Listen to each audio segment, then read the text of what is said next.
What happens when a man tries to buy back his soul? If you walk through almost any major city in the world today, you will see his name. Carnegie Hall, Carnegie Mellon University, thousands of public libraries. Andrew Carnegie is remembered as the ultimate philanthropist, a saint of the industrial age who believed that the man who dies rich dies disgraced, but history has a funny way of washing away the blood. Before Andrew Carnegie was giving away millions, he was making them. And he made them by building a steel empire so ruthless, so unforgiving, and so drenched in human suffering that his factories were literally known as slaughterhouses. This is the story of the ultimate American contradiction. The immigrant who started with nothing became the richest man on the planet and spent the rest of his life trying to erase the horrific things he did to get there. This is the true story of Andrew Carnegie. Unlike the other robber barons who were born into American comfort, Carnegie's story starts in absolute, crushing poverty. He arrived in America from Scotland in 1848 as a starving 13-year-old boy settling in the dirty, cold-choked slums of Pittsburgh. His very first taste of the American dream was a nightmare. He took a job working in a brutal cotton mill as a bobbin boy. For 12 hours a day, 6 days a week, in a dark basement filled with toxic dust, young Andrew worked until his hands bled. And his reward for this torture? $1.20 a week. But Carnegie refused to die poor. He was brilliant and incredibly ambitious. He took a job as a telegraph messenger boy, memorizing the streets and businesses of Pittsburgh. More impressively, he taught himself how to translate the telegraph clicks by ear, without needing to read the paper tape.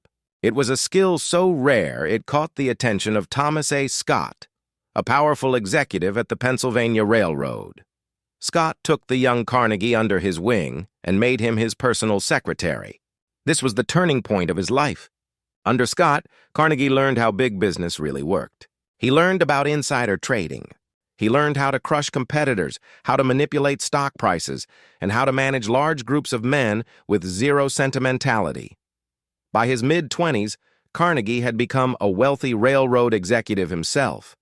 But as he looked at the massive iron bridges collapsing under the weight of heavy trains, he realized something that would change history. The era of wood and brittle iron was over. The future of America was going to be built with a stronger, indestructible metal, steel. He didn't just want to participate in this new steel industry. He wanted to own it all. Carnegie mastered a strategy called vertical integration. He didn't just buy steel mills. He bought the iron mines. He bought the ships that transported the ore across the Great Lakes. He bought the railroads that took it to his factories. By owning every single step of the process, he eliminated the middlemen and crushed his competition's prices. But his true obsession was cost-cutting. Carnegie famously said, "Watch the costs, and the profits will take care of themselves." And the easiest cost to cut was human labor. Inside Carnegie's steel mills, the conditions were hell on earth. Men worked 12-hour shifts, 7 days a week, in unbearable heat, surrounded by molten metal and deafening noise. There were no safety regulations. If a worker lost an arm or was burned alive by a spill of liquid steel, they were simply replaced the next morning. Carnegie wrote beautiful essays about the rights of the working man and how much he loved the working class. But inside his factories, he squeezed every drop of sweat and blood out of his employees to maximize his profits. To maintain this brutal efficiency while keeping his own hands looking clean, Carnegie needed a monster. He found one in Henry Clay Frick. Frick was a ruthless, cold-blooded businessman who hated labor unions with a passion. Carnegie made Frick the chairman of his company. It was the perfect, terrifying partnership. Carnegie could play the role of the smiling, generous boss in public, while Frick did the dirty work of slashing wages and crushing dissent in the shadows. Carnegie knew exactly what he was doing.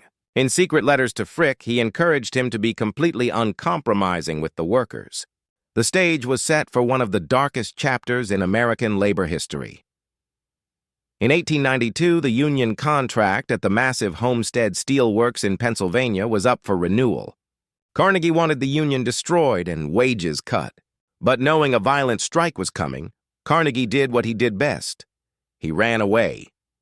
He took a long vacation to a luxurious castle in Scotland, leaving Frick in charge with one strict order: do not compromise.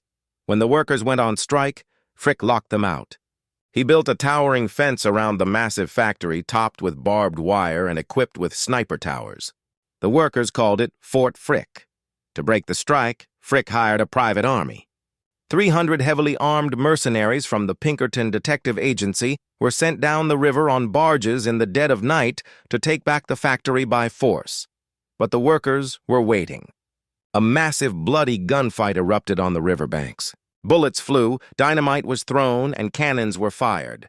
By the end of the battle, at least 10 men were dead, and dozens were bleeding on the ground. The government eventually sent in the military to crush the workers and break the strike. Carnegie got exactly what he wanted. The union was dead, wages were slashed, and profits skyrocketed.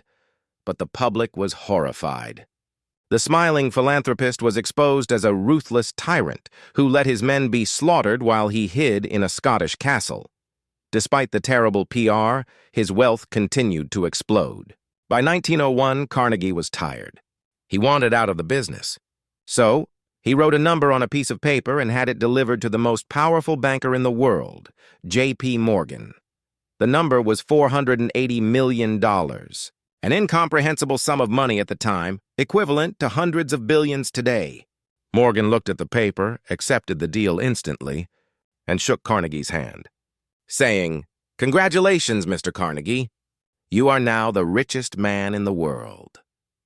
With more money than any human being could ever spend, Carnegie dedicated the last 18 years of his life to a singular, obsessive mission, giving it all away. He believed that hoarding wealth was a sin, and he wanted to be remembered as a savior, not a butcher. He funded the construction of over 3,000 public libraries across the English-speaking world. He built universities, music halls, and research institutes. He even funded the construction of the Peace Palace in the Netherlands, desperately trying to buy world peace before the outbreak of World War I. By the time he died in 1919, Andrew Carnegie had given away $350 million, leaving almost nothing to his family, exactly as he had promised. So, how do we judge a man like Andrew Carnegie? He is the reason millions of people had access to free education through his libraries. He funded science, art, and culture on a scale never before seen.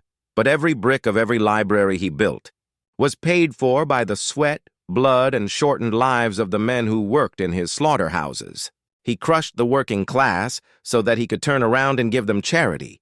Was Andrew Carnegie a visionary philanthropist who used his wealth to elevate humanity? Or was he a ruthless robber baron desperately trying to buy a clear conscience? Let me know what you think in the comments below. If you found this story fascinating, hit that like button, subscribe, and join us next time as we uncover more dark truths of history.